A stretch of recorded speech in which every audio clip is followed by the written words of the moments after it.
In apnea, the absence of water is the metaphor that permeates the swimmers in their search. However, the landscape offers nothing but mirages. Mirages are a misleading illusion, something that, from the distance, seems to be what we are looking for, encouraging us to pursue it, and once there, it disappears. Every state of lack has a facet of inhospitality.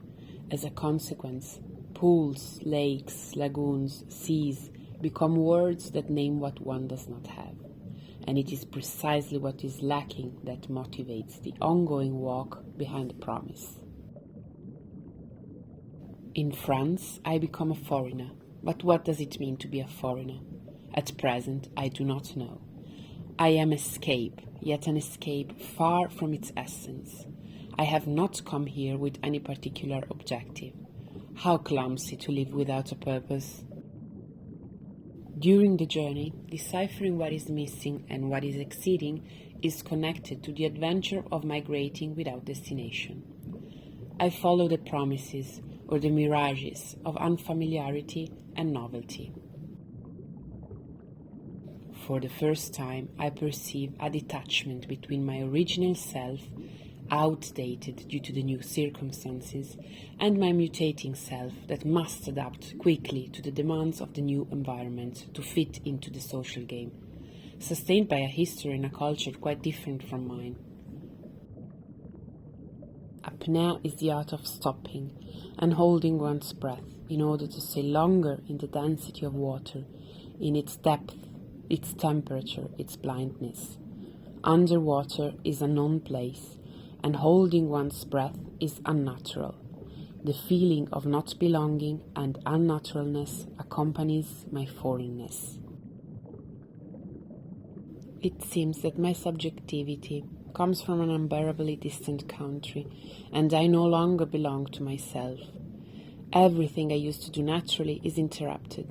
Incomprehension makes my being opaque, unable to communicate, deliberately isolated, immersed in an environment to which I do not belong. Although the scenery is beautiful, its mirages delimit my living in a state of permanent interpretation and translation.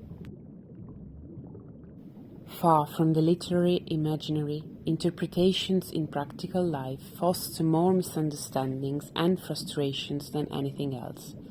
The exchange is cut off. What was meant to be said is kept silent. And this is the configuration of all the particles that make up a day. Being able to name the sinuousness of the landscape also means to inhabit it. Thus, territory and body become incorporated like two strangers getting to know each other. As the language develops, the world of senses regains emotion and presence, opens up to the possibility of communication. Yet it is not enough. It is another mirage, because the lack of power to express myself, becomes explicit, from the simplest concepts onwards. Defending an idea, sharing a feeling, conveying a sensation. Not to mention telling a joke, entering the nuances of the literal and the figurative. A word said backwards, an implication, local idioms, ironies, they are all part of a chapter that never ends. I swear that in Spanish I'm usually funny and intelligent. Too bad I can't offer you the whole package in this moment and in French. It is 2015 in France when the swimmers appear. I am in the babbling stage, barely communicating. I lost the ability to express myself. My mother tongue is not valid here. I wander through a purposeless territory and in urgent need of belonging. I begin to distort the senses and to take pictures. Try to swim where there is dryness, where floating does not exist, where sinking is to remain in the same gravity.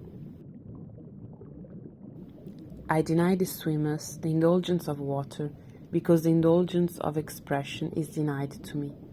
We immerse ourselves in a beautiful but inappropriate landscape, the swimmers seeking to fulfill their role, me wanting to content myself in my linguistic impossibility. At that moment, I take pictures without exactly understanding what my project is about. It gives me pleasure to see them so inadequate, provided with everything necessary to swim, yet in an environment that complicates their existence. In this state of lack, I learned that expressing oneself is being, and that intimate language is fundamental for love.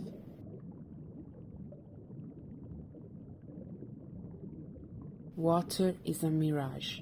I have arrived here and I do not know if this is where I want to be.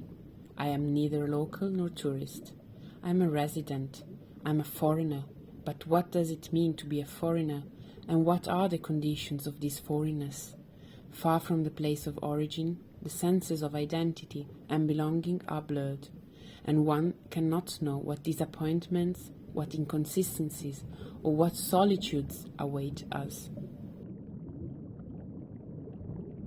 You enter APNEA, you hold your breath, there is silence. Or is it a form of numbness?